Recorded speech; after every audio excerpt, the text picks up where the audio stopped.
여러분 안녕하세요. 여의도 펀드매니저 TV 11월 30일 개별 종목 하나 더 보도록 하겠습니다. 네, 공부를 하다 보니까 또 여러분들과 함께 같이 나누고 싶은 종목이 나타났는데 오늘은 포스코 엠텍 한번 같이 보도록 하겠습니다. 방금 제가 이제 롯데 관광개발하고 파라다이스를 봤는데 집에서 공부를 하면 포스코 엠텍이 최근에 치고 올라오는데 과연 이것이 텐베거인가? 근데 저는 처음 이제 텐베거인 걸 봤더니 결론적으로는 크게 관계가 없다. 염호 호수, 리튬 개발, 그 자원 확보하고는 까보니까 포스코 그룹은 관계가 있는데 동사와는 관계가 없다. 이렇게 봐야 될 것 같아요. 따라서 포스코 엠텍의 주가 상승은 좀 주의할 필요가 있다. 또 이런 생각도 들었는데 한번 같이 속살을 알아보도록 하겠습니다. 여러분의 구독, 좋아요는 저에게 큰 힘이 됩니다. 많이 눌러주십시오. 네, 주가 추이를 한번 봅시다. 5천원짜리가 지금 만원까지 1차로 치고 올라왔는데 심상치는 않죠. 이렇게 아주 40, 90도로 네, 장대 양봉을 뽑고 있는데 과연 이 원리와 논리가 상승하는 논리가 뭔지 첫째, 두 번째는 이 논리가 과연 맞는 건지에 대한 검증 이 두 가지가 필요하고 셋째는 거기에 대한 우리의 전략은 뭔지 이렇게 간단하게 좀 알아보도록 하겠습니다.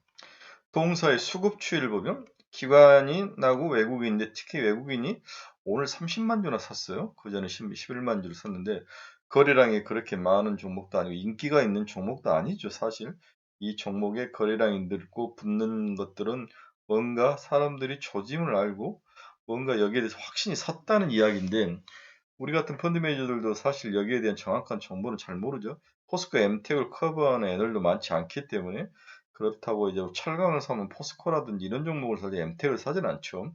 하지만 속사를 한번 같이 알아보도록 하겠습니다. 가장 먼저 이제 동사는 어떤 기업인가 이것이 제일 중요한데 동사는 철강 제품 포장 및 철강 부원재료를 생산하는 기업이다. 다시 한번 여러분, 동사는 철강 제품을 포장하거나 철강 제품 관련된 부원재료를 생산하는 기업이다. 이렇게 정확히 나와 있고 리튬 염호 호수에 대해서는 전혀 이야기를 하지 않고 있습니다. 포스코 엠텍은 철강 제품 포장 및 철강 부원재료 사업을 영위하고 있다. 회사 다트에 정확히 나와 있죠. 1977년 5월 철강 부원재료는 알루미늄 탈산제 공장을 준공하며 알루미늄 탈산제를 공급하고 있다. 뒤에 알루미늄 탈산제가 뭔지를 또 이야기해 드리겠습니다.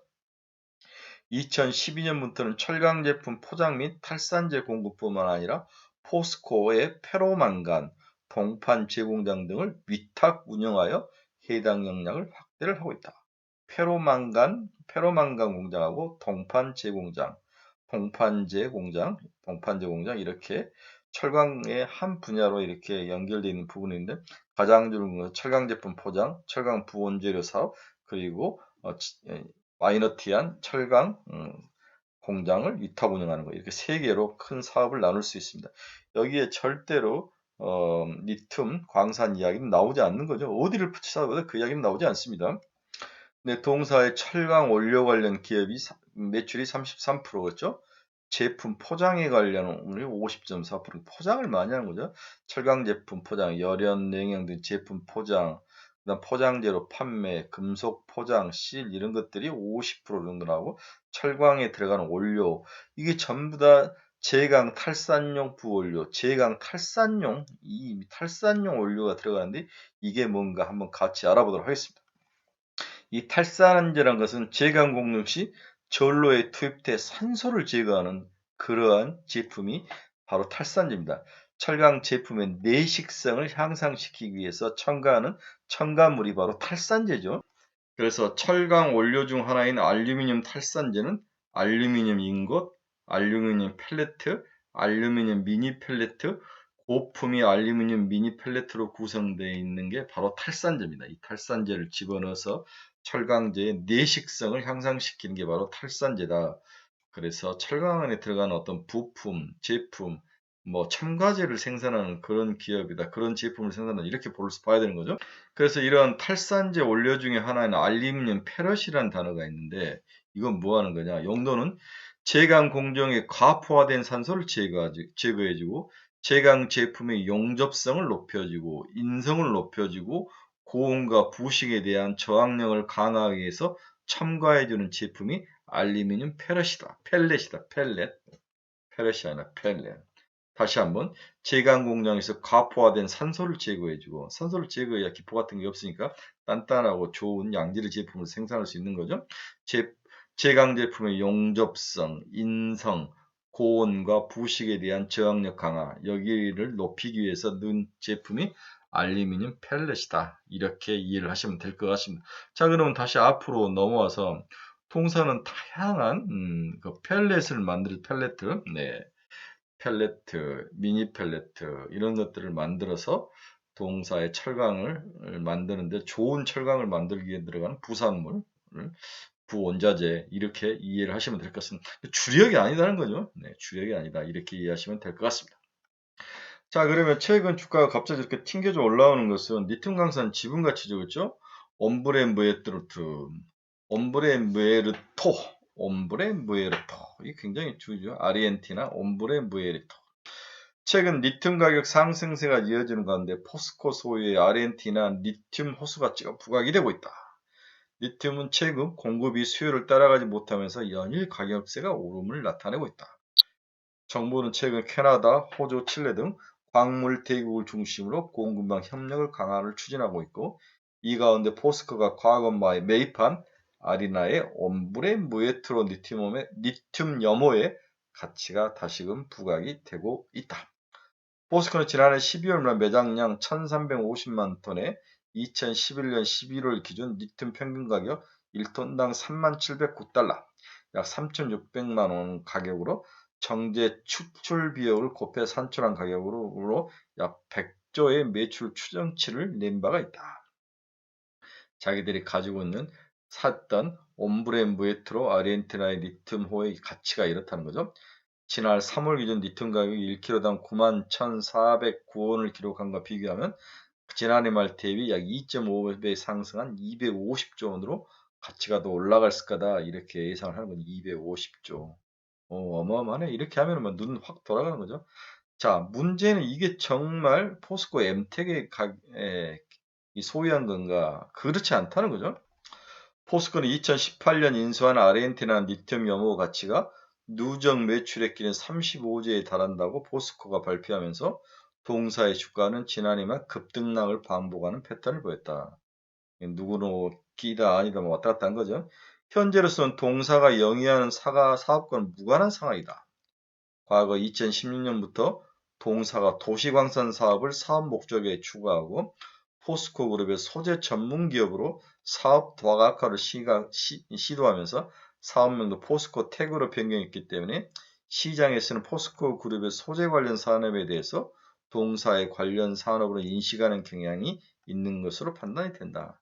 그렇지만 동사는 지난 2014년 이후 포스코 그룹이 철강 본원의 경쟁력을 회복하기 위해서 무리하게 확장됐던 비핵심 사업을 정리하면서 동사도 도시광산업에 철수하고 소재 재련 사업도 정리하여 현재는 기존에 영위하던 철강 포장, 철강 원료 공급, 위탁 운영 등 본업 사업만 영역을 영위 중에 있다. 전혀 도시광산에 대한 그 모든 것들이 없기 때문에 소재 관련 것들은 동사가 전혀 관련이 없다 이렇게 봐야 되는 거죠. 그래서 좀 광고라는 것은 문제가 있어는 보입니다. 따라서 향후 전망을 보면 2022년 3분기 매출액 752억, 영업이익이 마이너스 29억 적자가 났네요. 세전손익은 마이너스 29억으로 전분기 대비 적자 전환을 했다. 동사의 매출 구성은 철강 포장재 47%, 알루미늄 탈산재 34%, 합금철 위탁 9%로 구성되어 있다. 포장재 사업은 9월 포항 냉천 범람원 침수 피해에 따라서 포스코 포항제철의 철강 출하 감소로 매출액이 크게 감소를 하고 있는 부분은 동사 주가가 오를 만한 이유가 전혀 없는 거죠. 이게 이제 바닥을 쳐서 단기 반등 정도는 이해를 하는데 이 철강 관련된 이런 걸로 동사가 주가가 오를 일은 거의 없을 것 같습니다. 또한 미국 기준금리 인상에 따른 달러 강세로 3분기 LME 알루미늄 가격은 2분기 대비 18% 하락하며 알루미늄 탈산재 매출도 감소가 불가피하다. 알루미늄 가격이 연동해서 탈산재가 들어가네요. 가격이 움직이네요. 포스코의 포항제철의 대부분 설비가 연말까지 가동될 것으로 예상되어 피해 복구비를 제외했을 때 포장사업부의 월별 실적은 9월을 저점으로 소폭 개선될 것으로 예상은 되고 있다. 이 정도의 기업이다 이렇게 봐야 되는 거죠. 동사 실적을 한번 봅시다. 2022년 매출액 3,300억, 영업이익이 82억. 2023년은 매출액 3,000, 좀 줄이면 오히려 113억. 오히려 당기 순이익은 살짝 느는데 매출액은 살짝 주는 그러한 모습. 영업이익률도 2%, 4%. 그냥 포스코의 그냥 마이너티한 한 자회사이다 이렇게 볼 수 있습니다. 자, 그러면 다시 정리를 해서 시장이 흥분하는 것은 아르헨티나 염호에 대한 가치가 너무 사실 좋은 거죠. 이걸 누가 가지고 있느냐 이 싸움인데 정확하게 속을 뒤집어 봤더니 포스코 엠텍 것은 아니더라 이런 결론이 나는 거죠.